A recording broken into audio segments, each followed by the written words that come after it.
7 अप्रैल 2026 रात का वक्त था। इंडिया के नॉर्थ ईस्टर्न स्टेट मणिपुर के एक छोटे से गांव के एक छोटे से घर में 2 बच्चे सो रहे थे। एक 5 साल मासूम बच्चा और एक 6 महीनों की नन्ही बच्ची। ये उतने में अचानक एक जोरदार धमाका होता है उस घर में। किसी ने उस घर में बम फेंका था। वो दोनों बच्चे जो कि अपनी जिंदगी की शुरुआत करने वाले थे कि उसी धमाके में मारे गए। उनकी माँ उस धमाके में बहुत बुरी तरह से जख्मी हुई। ये बम जिस घर में फेंका गया था वो घर अफगानिस्तान या शाम जैसे मुल्कों में नहीं था, बल्कि ये सब कुछ हिंदुस्तान में हो रहा था, जो खुद दुनिया के सबसे बड़े डेमोक्रेटिक ममालिक में शुमार होता है। मगर फिर भी इंडिया में ये सब कुछ पहली बार नहीं हो रहा, बल्कि पिछले 3 सालों से लगातार वहाँ की गवर्नमेंट की तरफ से ये किया जा रहा है। इन 3 सालों में 258 लोग मारे गए। 60,000 लोग ऐसे थे जिन्हें अपनी जमीन, अपना घर बार छोड़ने पर मजबूर किया गया। 16 से 48 साल की सैकड़ों औरतों के साथ रेप अटेंड किया गया। इन 3 सालों में हिंदुस्तान की सेंट्रल गवर्नमेंट बिल्कुल खामोश रही। हमारी वीडियो का मकसद इंडिया या इंडिया की गवर्नमेंट के खिलाफ कोई प्रोपेगेंडा फैलाना नहीं, बल्कि जो एक्चुअली में मणिपुर में हो रहा है उसे फैक्ट्स और फिगर में आपके सामने रखना है। पहले ये समझते हैं कि मणिपुर कहाँ है और कौन लोग रहते हैं यहाँ पर। मणिपुर भारत के नॉर्थ ईस्टर्न स्टेट है जो कि म्यांमार के बॉर्डर के साथ अटैच है। अब मणिपुर में 2 अलग दुनिया बसती है। बड़े बड़े पहाड़ों के दरमियान एक छोटा सा शहर है जहाँ मेताई यानी हिंदू कल्चर के लोग रहते हैं, और पहाड़ों पे रहने वाले कुकीजू कम्युनिटी के हैं जो कि मेजोरिटी में क्रिश्चियन हैं। ये दोनों कम्युनिटी के लोग सदियों से अपने अलग मजहब, जमीन, अलग कानून के हिसाब से रहते आ रहे हैं। जब ये सब कुछ चल रहा था तो इस कहानी में एक ट्विस्ट आया। मई 2023 में मणिपुर के हाई कोर्ट ने एक हुक्म दिया। मेती कम्युनिटी को भी शेड्यूल ट्राइब में लाने का फैसला किया गया, ठीक उसी तरह जैसे इससे पहले भारत की गवर्नमेंट की तरफ से शेड्यूल ट्राइब में कुकीज थे। ये एक बहुत बड़ा फैसला था क्योंकि मेती कम्युनिटी के पास पहले से वो सारी फैसिलिटीज थी जो कि सिटी में एक आम इंसान को होती है। सरकारी जॉब्स, कारोबार, अच्छे घर, मार्केट, रोड्स, ये सब कुछ मेतीज के पास था। मगर कुकीज को ये सब कुछ अलाउ नहीं था, और कोर्ट के इस फैसले के बाद मेतीज पहाड़ों पे भी जगह ले सकते थे, ठीक वहीं पर जहाँ कुकीज अभी तक रहा करते थे। कोर्ट के उसी फैसले के बाद कुकीज ने प्रोटेस्ट करना शुरू किया। कुकीज का कहना था कि मेती पहले से ही पॉपुलेशन में बहुत ज्यादा है, अगर ये लोग हमारी जमीन पर आके रहने लगे तो हमारा तो वजूद ही खत्म हो जाएगा। और इसी के चलते 3 मई 2023 को कुकीज के लोगों ने प्रोटेस्ट करना शुरू किया। इस प्रोटेस्ट के अगले ही दिन 4 मई को मणिपुर में मर्दों का एक हुजूम निकला मेती कम्युनिटी की तरफ से।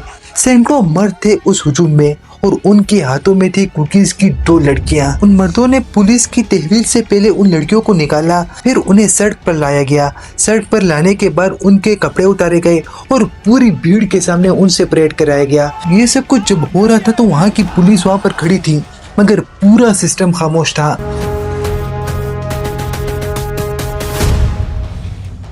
ये सब कुछ होने के 2 महीनों तक कोई भी FIR या कोई भी मुकदमा दर्ज नहीं किया गया। वहाँ की गवर्नमेंट ने मणिपुर का पूरा इंटरनेट ब्लॉक कर दिया ताकि कोई भी वीडियो या खबर बाहर ना फैल सके। इतनी मेहनत करने के बावजूद 2 महीनों के बाद उन लड़कियों की वीडियो एक वायरल होती है।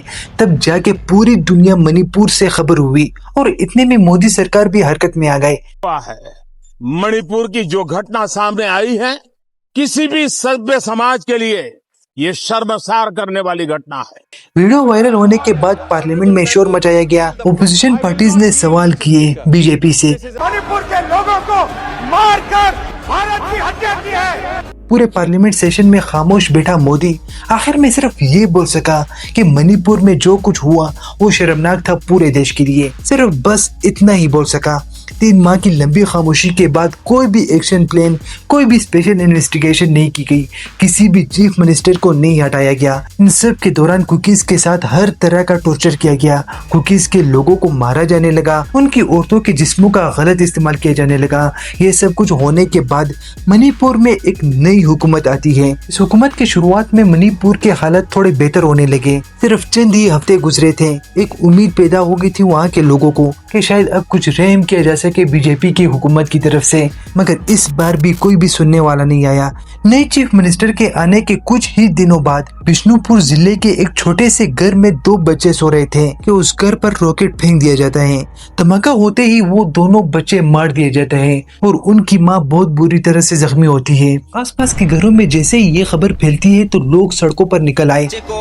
मारा गया है, बम से मार के मारा गया है। कोई श्योर नहीं है कि हम भी कब मिसाइल से कब मर जाए। मणिपुर में जहां अब तक कुकीज को मारा जाता था, जो बच्चे मारे गए वो मेतीस कम्युनिटी के बच्चे थे। ठीक वही लोग जिनका अब तक का अपना सीएम, अपनी फौज और अपनी पुलिस थी, मगर अब वहाँ के हालात ऐसे थे कि कुकीज के साथ मेतीस की भी शामत आ गई थी और इससे मेतीस ने भी प्रोटेस्ट करना शुरू कर दिया। इस बार वाकई में मणिपुर के हालात खराब होने लगे। 17 अप्रैल 2026 की रात मणिपुर के दोनों कम्युनिटी के लोग सड़कों पर निकल आए। हजारों लोग अपने हाथों में मिसाल लिए निकले थे। मणिपुर के सीएम युमनाम खिमचंद सिंह के घर पर धावा बोल दिया।